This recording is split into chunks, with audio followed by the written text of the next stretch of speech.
don't get that kind of underservice you get in that. I don't understand it. Like, I was on a train recently, ordered a cup of tea in the buffet carriage. Simple. What she gave me was a cup of boiling water and a separate tea bag. As if she got these two things out and gone,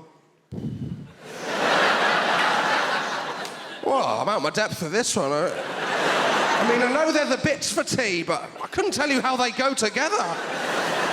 It's like she was the worst contestant from the Crystal Maze of all time.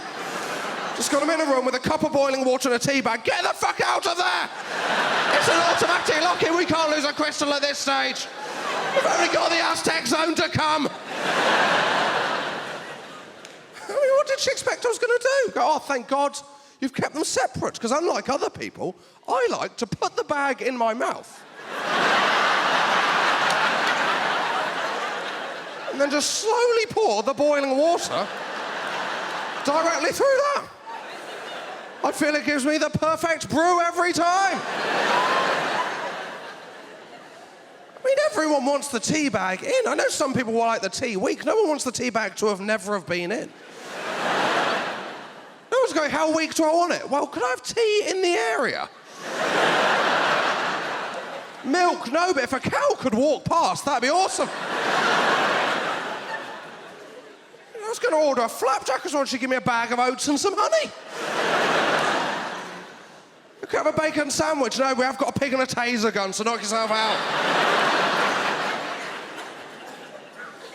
It's unbelievable. I don't know. I mean, tea making is simple. Some people make it difficult, some people... My flatmate, who is currently filling our kitchen full of all the kind of pointless things my mum's got. We've just got that saucer now for tea bags. Have you got this? The tea bag saucer.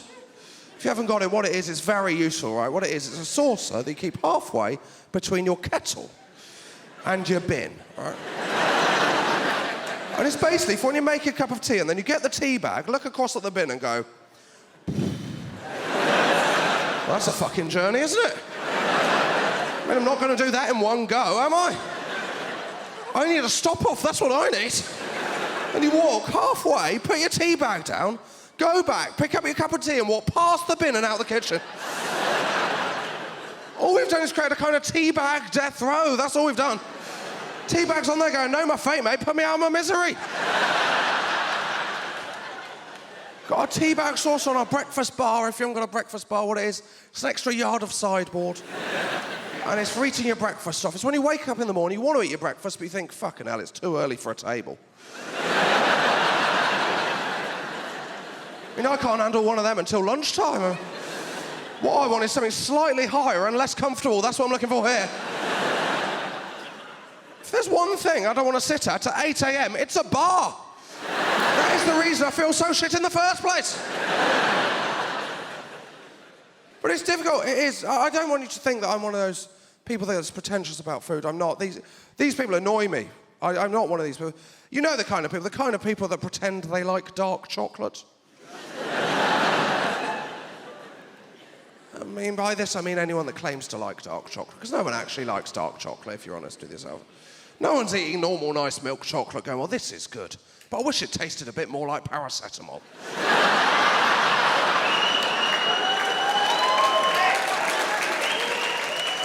I wish I felt like I was curing a headache with this. It's horrible. I got given a box of that Terry's Black Magic for Christmas. It's horrible. It's like doing a Bush Tucker trial. Yeah, all right, don't bring a kettle to the gigs again. Like, I know I brought up tea, but let's not make it. I mean, it's horrible. I mean, I know you see them giving it to children. I saw a child the other day eating a dark chocolate penguin. If my parents had left that in my lunchbox when I was a kid, I'd have reported them to social services.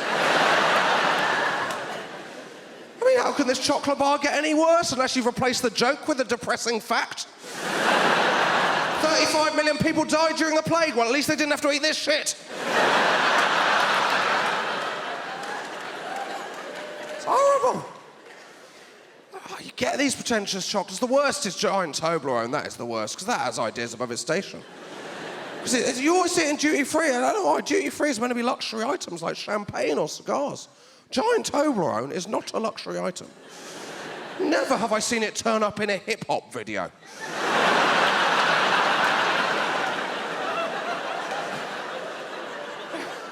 Never ever seen LL Cool J kicking back with his bitch and his homies going, what have I got? Well, cocaine, guns, and giant Toblerone, actually, yeah. Yeah, I only had trios in the hood, so I'm living the fucking dream. I mean, duty-free is meant to be stuff you don't want to pay the tax on. That isn't the reason I'm not buying giant Toblerone. The reason I'm not buying giant Toblerone is I don't want to eat my chocolate using a chisel. The other reason is I'm pretty small anyway. You give me one of them, I look like a fucking borrower. That is how that works out.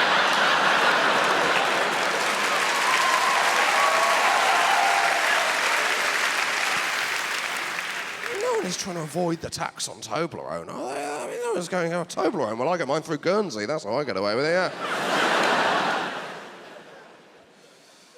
I hate pretension about it. Everywhere. I went for breakfast. Simple, you'd think, in a cafe the other day, right? On the menu, one of the things on the menu, right? Toasted bread. That is called toast. I mean, what are my other options? Flaked corn topped with the juice of a milked cow? I hate pretentious restaurants. Oh, I went for dinner the other day, and it was like a posh restaurant. They make me uncomfortable. I was fine. They won't leave you alone, right? I was just waiting there for my meal, right? Just sat there happy as Larry. The waiter came over without asking, just picked up my napkin and placed it onto my lap for me. And where I am from, that is basically sexual assault. And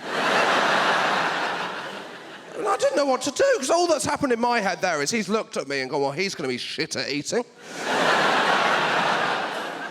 He might as well have walked over, picked up my fork and gone, here comes the aeroplane, open wide. I wasn't even going to do that. I don't put the napkin on my lap when I eat out. I don't know why anyone does. No one does that when they eat at home. Is there really that much extra pressure? When you're eating in front of other people that you think, I am definitely going to fuck this one up. What if I mix my mouth and go like, right, oh my God, there it goes. The worst are the people that tuck it in here. How bad are you expecting to be at eating? Go for the main, I'll have the cannelloni, but I'm going to eat it like I'm a feral wolf. And for pudding, I'll have the profiteroles, but rather than bring them to the table, just stand in the doorway and chuck them at my face. Don't worry, I've taken precautions, I'll be just fine, thank you very much indeed. It's unbelievable, I hate these people that are pretentious about food. And it's even like foods that are simple, rubbish foods. They take themselves too seriously. I was eating super noodles the other day. First thing on the back of the packet, it says, serves two. That has never happened. I mean, no couple has ever sat down to an evening of super noodles together. If you're eating super noodles, the very reason is you are serving one.